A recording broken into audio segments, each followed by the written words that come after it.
کہ پنجاب صوبہ سرحد، سندھ اور بلوچستان کو ملا کر ایک واحد اسلامی ریاست قائم کی جائے۔ مجھے تو یہی نظر آتا ہے کہ شمال مغربی ہندوستان میں ایک متحد اور اسلامی ریاست کا قیام کم از کم اس علاقہ کے مسلمانوں کے مقدر میں لکھا جا چکا ہے۔ علامہ کا یہ کہنا تھا کہ ہندوستان میں ایک بھونچال آ گیا، ایک طرف ہندو اور انگریز اس کی مخالفت کر رہے تھے، تو دوسری طرف مسلمانوں کے اپنے رہنما، خصوصاً مذہبی رہنما، جو یہ کہہ رہے تھے کہ مسلمانوں کو ہندوستان میں جب مذہبی آزادی حاصل ہے، ہم ایک ملک میں رہتے ہوئے ایک قوم یعنی ہندوستانی قوم کے افراد ہیں، تو ہمیں الگ ملک لینے کی کیا ضرورت ہے۔ اس میدان کارزار میں اس وقت تنہا مرد قلندر علامہ نے مارکائے دین و وطن لڑا، اور قوم کی تشکیل وطن، زبان، رنگ و نسل یا ثقافت سے نہیں ہوتی، بلکہ قوم کی تشکیل رسول ہاشمی کی نسبت سے ہوتی ہے۔ انہوں نے فرمایا، اپنی ملت پر قیاس اقوام مغرب سے نہ کر، اپنی ملت پر قیاس اقوام مغرب سے نہ کر، خاص ہے ترکیب میں قوم رسول ہاشمی، ان کی جمعیت کا ہے ملک و نسب پر انحصار، قوت مذہب سے مستحکم ہے جمعیت تری۔ اور انہوں نے بہت اشعار کہے جو میں اس موقع پہ وقت کی کمی کے باعث نہیں بیان کر سکتا۔ اور انہوں نے مولانا حسین احمد مدنی، جو کہ اس وقت قوم اوطان سے بنتی ہیں، وطن سے بنتی ہیں، اس نظریے کے حامل تھے، ان کو انہوں نے بتایا کہ با مصطفیٰ بارساں خیش را کے دی ہماؤس گربو نہ رسیدی تمام بلحبیس، کہ اگر رسول پاک صلی اللہ علیہ وسلم سے ہماری نسبت نہیں ہے تو پھر یہ سب کچھ بلحبی ہے۔ علامہ نے جب 1930 میں یہ نظریہ دیا تو اس وقت اس کو ایک شاعر کا خواب کہا گیا، لیکن انہوں نے اسلامیہ ہند کی ایک راستے کی طرف نشاندہی کر دی۔ 1933 میں چودھری رحمت علی نے پاکستان نیشنل موومنٹ شروع کی، اور انہوں نے اپنا مشہور زمانہ جو کتاب نو اور نیور انہوں نے شائع کی، جس میں انہوں نے نئی مملکت کا نام پاکستان بھی تجویز کیا، اور ان تمام علاقوں کی انہوں نے نشاندہی کی کہ پاکستان میں کون کون سے علاقے جو ہیں وہ شامل ہوں گے۔ علامہ اقبال کو اپنے اس نظریہ کو آگے بڑھانے کے لیے پورے ہندوستان میں صرف ایک شخص نظر آیا جو اس کو آگے لے کے چل سکتا تھا، وہ تھے محمد علی جناح۔ لیکن مسئلہ یہ تھا کہ محمد علی جناح اس وقت لندن میں مقیم تھے، وہ برصغیر کی سیاست سے بردل ہو کے جا چکے تھے، اور دوسرے وہ پکے نیشنلسٹ تھے، وہ جو ہے وہ اس تھیوری پہ، اقبال کے نظریے کے وہ حامل نہیں تھے۔ پھر علامہ نے ان کے ساتھ خط و کتابت شروع کی، وہ جو خطوط شائع ہو چکے ہیں علامہ اقبال کے قائد اعظم کے نام، ان کو پڑھنے سے پتہ چلتا ہے کہ علامہ نے کئی سال اس جناح کو قائد اعظم بنانے کی میں انہوں نے جو وہ کوشش کی اور ان کے نظریات کو بدلا، اور پھر ایک وقت آیا جب جو ہے وہ قائد اعظم کے نظریات میں وہ تبدیلی آئی، اور لیاقت علی خان انہیں لے کے پاکستان آئے، اور انہوں نے پاکستان کی جدوجہد شروع کی، اور جس میں آپ جانتے ہیں کہ 23 مارچ 1940 کو قرارداد لاہور کے نام سے جو ہے وہ ایک قرارداد ریزولوشن پاس ہوئی، جو جس پہ پاکستان کا قومی دن بھی منایا جاتا ہے، کہ جس میں انہوں نے ایک واضح نصب العین دیا کہ ہم نے یہ کرنا ہے اور ہمیں یہ خطہ چاہیے۔ اس قرارداد کو قرارداد لاہور کہا گیا، لیکن جب وہ ہندو پریس نے اس پہ تنقید شروع کی تو انہوں نے کہا کہ یہ قرارداد لاہور نہیں ہے، بلکہ یہ تو چودھری رحمت علی کا جو انہوں نے پاکستان کا مطالبہ کیا ہے، یہ قرارداد پاکستان ہے۔ تو قرارداد لاہور کو قرارداد پاکستان کا نام ہندو پریس نے دیا، پھر یہ قرارداد پاکستان کے نام سے ہی جو ہے وہ آ گئی، اور اس میں پھر انہوں نے واضح کیا کہ ہمیں ایک الگ ملک کی ضرورت ہے، جبکہ قیام پاکستان کے حامی یہ واضح کر رہے ہیں کہ ہم جو ہے وہ اس الگ ملک کی ہمیں اس لیے ضرورت ہے کہ وہاں ہم اسلام کے مطابق اپنی زندگی جو ہے وہ بسر کر سکیں۔ قرآن حکیم نے بھی اس بارے میں فرمایا ہے کہ سورہ حج کی آیت 41 اور سورہ نور کی آیت 55 میں اس طرح واضح طور پہ ارشاد ہے کہ اپنی مملکت کے بغیر اسلام دین کی حیثیت سے قائم نہیں رہ سکتا، کیونکہ اسلام محض نماز، روزہ، حج، زکوٰۃ، نکاح اور طلاق کا نام نہیں ہے، بلکہ یہ ایک پورا نظام حیات ہے۔ اور بدقسمتی اس وقت کچھ مذہبی اسکالرز یہ بھی کہتے ہیں کہ اسلام کا مقصد صرف تزکیہ نفس ہے، اسلام کوئی ریاست قائم کرنے کی طرف کوشش نہیں کرتا، حالانکہ وہ ایک بہت بڑے یا میں سمجھتا ہوں کہ غلطی میں ہیں، اور ان کو دیکھنا چاہیے کہ رسول پاک صلی اللہ علیہ وسلم نے مدینہ میں آ کے ریاست مدینہ کی تشکیل کی، اور پھر وہ خلفائے راشدین کی صورت میں وہ آگے بڑھی۔ تو ریاست کے بغیر تو مذہب جو ہے وہ اسلام ایک مذہب کی صورت میں رہ جاتا ہے، دین کی صورت میں نہیں ہوتا۔ قائد اعظم نے اپنی جو نظریے کی وضاحت کرتے ہوئے ہندوؤں کا جو فرق ہے مسلمانوں سے بتاتے ہوئے کہا، کیونکہ اس وقت لوگ یہی کہتے تھے کہ ہم صدیوں سے اکٹھے رہ رہے ہیں، ہم ایک ہی قوم ہیں، ہمیں کیا فرق ہے؟ تو قائد اعظم نے کہا کہ ہم دونوں قوموں میں صرف مذہب کا فرق نہیں، بلکہ ہمارا کلچر ایک دوسرے سے الگ ہے، ثقافت الگ ہے۔ ہمارا دین ہمیں ایک ضابطہ حیات دیتا ہے جس کے مطابق ہمیں زندگی بسر کرنا ہے۔ پھر قائد اعظم نے اپنے اس تصور کی وضاحت عثمانیہ یونیورسٹی حیدرآباد دکن کے طلباء کو خطاب کرتے ہوئے 1941 میں یوں کی کہ اسلامی مملکت میں اطاعت اور جفا کشی کا مرجع خدا کی ذات ہے، جس کی تکمیل کا عملی ذریعہ قرآن مجید کے احکام و اصول ہیں۔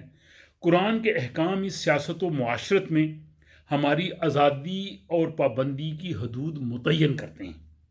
انہوں نے مزید کہا کہ قرآن مسلمانوں کا ضابطہ اخلاق ہے، جو تمام قوانین کو اپنے اندر لیے ہوئے ہے، مذہبی رسوم ہوں یا معاشرتی معاملات، تمام امور میں اس ضابطہ حیات سے رہنمائی لی جاتی ہے۔ اور اسی لیے نبی اکرم صلی اللہ علیہ وآلہ وسلم نے فرمایا، ہر مسلمان کو قرآن حکیم کا ایک نسخہ اپنے پاس رکھنا چاہیے، اس طرح وہ اپنا مذہبی پیشوا خود بن جائے۔ میں سمجھتا ہوں کہ تحریک پاکستان کی وضاحت یا پاکستان کی وضاحت کے ساتھ ساتھ قائد اعظم نے جو اسلام کی بھی وضاحت اس مختصر جو پیراگراف میں کی ہے، بڑے سے بڑے عالم نے بھی شاید نہیں کی ہوگی۔ پھر مسلم لیگ کے سالانہ اجلاس 1943 کراچی میں خطاب کرتے ہوئے قائد اعظم نے سوالات اٹھائے، وہ کون سا رشتہ ہے جس سے منسلک ہونے سے تمام مسلمان جست وحد کی طرح ہیں؟ وہ کون سی چٹان ہے جس پر اس ملت کی عمارت استوار ہے؟ وہ کون سا لنگر ہے جس سے اس امت کی کشتی محفوظ کر دی گئی ہے؟ پھر انہوں نے ان سوالوں کے خود ہی جواب دیے، وہ بندھن، وہ رشتہ، وہ چٹان، وہ لنگر خدا کی عظیم کتاب قرآن حکیم ہے۔ مجھے یقین محکم ہے کہ جو ہم آگے بڑھتے جائیں گے، ہم میں زیادہ سے زیادہ وحدت پیدا ہوتی جائے گی، ایک خدا، ایک رسول، ایک قوم۔ پھر علی گڑھ میں 1944 میں خطاب کرتے انہوں نے کہا کہ پاکستان کی ابتدا تو اسی دن ہو گئی تھی جب ہندوستان میں پہلا غیر مسلم شخص جو ہے وہ مسلمان ہوا تھا، اور وہ جو مسلمان ہوا ہوگا وہ کلمہ طیبہ پڑھ کے مسلمان ہوا ہوگا، تو گویا پاکستان کی بنیاد جو ہے اسی کلمہ طیبہ پہ ہے۔ کہ ہمیں پاکستان کے بعد اپنے خطاب میں انہوں نے کہا کہ میرا ایمان ہے ہماری نجات اس اسوہ حسنہ پر چلنے میں ہے جو قانون عطا کرنے والے پیغمبر نے ہمیں دیا ہے۔ ہمیں چاہیے کہ ہم اپنی جمہوریت کی بنیادیں سچے اسلامی اصولوں پہ رکھیں۔ یہ تھا قائد اعظم اور علامہ اقبال کا تصور، اور یہ دونوں رہنما قرآن حکیم کے مطالعہ سے اس نتیجے پہ پہنچے تھے کہ ہماری قومیت کی بنیاد نسبت رسول اکرم صلی اللہ علیہ وآلہ وسلم ہے، اور اسلام بطور دین تقاضا کرتا ہے کہ اس کے لیے ایک مملکت ہونی چاہیے۔ حصول پاکستان کی جدوجہد نہ تو سیاسی حربہ تھا، نہ ہی قائد اعظم کی وکیلانہ چال، اور نہ ہی یہ کسی سازش اور نہ ہی کسی تنگ نظری کی وجہ تھی۔ اب یہاں پہ کچھ لوگ قائد اعظم کی جو 11 اگست 1947 کو قانون ساز اسمبلی میں جو تقریر ہے، اس میں 2 جملے جو لے کے وہ ایک اپنی تشریح کرنے کی کوشش کرتے ہیں، جس نے قائد اعظم نے کہا تھا کہ آپ آزاد ہیں، آپ مسجدوں میں جائیں، مندروں میں جائیں، آپ چرچز میں جائیں،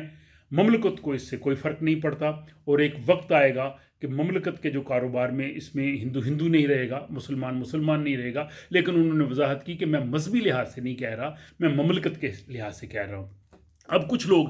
اس کو جو ہے وہ قائد اعظم کا وہ کوشش کرتے ہیں، انہوں نے یہ سیکولر ملک بنانے کی کوشش کی، حالانکہ انہوں نے واضح کہا ہے ناٹ ریلیجسلی، اس میں الفاظ موجود ہیں۔ اور پھر قائد اعظم کی جو تقاریر ہیں، یہ قیام پاکستان سے پہلے 100 کے قریب تقریباً ان کی تقریریں ہیں، جس میں بار بار انہوں نے قرآن کا حوالہ دیا، اور کچھ میں نے ابھی آپ کے سامنے پیش کی ہیں۔ اور پھر 11 اگست کی جو سپیچ ہے، یہ قائد اعظم نے اپنی زندگی میں پہلی اور آخری سپیچ نہیں کی۔ 11 اگست کے بعد قائد اعظم 11 سپٹمبر 1948 تک زندہ رہے، اس کے بعد بھی تقریباً ان کی 14-15 تقریریں ہیں، جس میں واضح طور پہ انہوں نے جو ہے وہ قرآن کا حوالہ دیا. انہوں نے عید میلاد النبی صلی اللہ علیہ وسلم کی تقریب میں کراچی میں کیا, اور ان کی جو آخری تقریر جس کا یوٹیوب کلپ بھی موجود ہے, جو انہوں نے اسٹیٹ بینک آف پاکستان کا افتتاح کیا تھا جولائی 1948 میں, انہوں نے واضح طور پہ کہا تھا کہ ہماری معیشت, ہمارا نظام مملکت جو ہے وہ اسلام کے اصولوں کے مطابق ہوگا, اور انہیں کو کچھ لوگ شرارت کرنے کی کوشش کر رہے ہیں, میں ان کو وارننگ دیتا ہوں. تو یہ اس لحاظ سے ایک ہی بات یا ایک جملے کو لے کے آپ سارے کے سارے کسی آدمی کی شخصیت یا نظریے کو نہیں جان سکتے. تو جن تصورات کے مطابق پاکستان قائم ہوا تھا, اگر ان کو شروع سے ہی نافذ کر دیا جاتا اور قرآن حکیم کی روشنی میں مملکت کو چلایا جاتا, تو پاکستان آج ایک عظیم فلاحی مملکت ہوتا. قائد اعظم نے جہاں اسلامی اصولوں کی وضاحت کی, وہاں یہ بھی کہا کہ وہ تھیوکریسی کے یعنی مذہبی جو پیشوائیت ہے اس کے بھی وہ مخالف تھے, اور وہ مذہبی رہنماؤں کے تسلط کی بجائے قرآن کے قوانین نافذ کرنے کے حامی تھے. ضرورت اس امر کی ہے کہ آج ان تصورات اور نظریات کو عام کیا جائے, اسے نظام تعلیم کا حصہ بنایا جائے, اور حکومت کی طرف سے قائد اعظم اور علامہ اقبال کے ان فرمودات پہ مشتمل ایک ہینڈ بک ہونی چاہیے جو ہر مملکت کے ہر شہری کے پاس ہو, جس میں یہ وضاحت کی گئی ہو کہ کس مقصد کے لیے انہوں نے یہ خطہ زمین جو حاصل کیا تھا, اور ہر پاکستانی جو ہے انہی نظریات کو لے کے چلے, اور یہی ہمارے مسائل کا بہترین حل ہے. پاکستان کی نظریاتی شناخت کو واضح کرتے ہوئے قومیت کے اس تصور کو عام کرنے کی ضرورت ہے, اور ریاست کے تمام شہریوں کو مملکت کی طرف سے تمام برابر کے حقوق اور عزت نفس ملنا ضروری ہے. تو جشن آزادی کے موقع پہ میں سمجھتا ہوں کہ آج ہمارا جو ہے وہ تجدید عہد کا بھی جو دن ہے, کہ ہمارے بزرگوں نے جو اتنی جو جدوجہد کی, اور اس جدوجہد کے بعد یہ دنیا کی سب سے بڑی ایک اس نظریاتی اسلامی مملکت قائم ہوئی, اس کے لیے ہمارا کیا کردار ہے, اور ہم آنے والی جو ہے وہ نسلوں کو ہم اس کے لیے کس حد تک تیار کر رہے ہیں. اللہ تعالیٰ مجھے اور آپ کو سب کو اس پہ سوچنے کی اور کوشش کی توفیق دے, اور اہل پاکستان کو ایک بار پھر میں جشن آزادی کی مبارکباد پیش کرتا ہوں.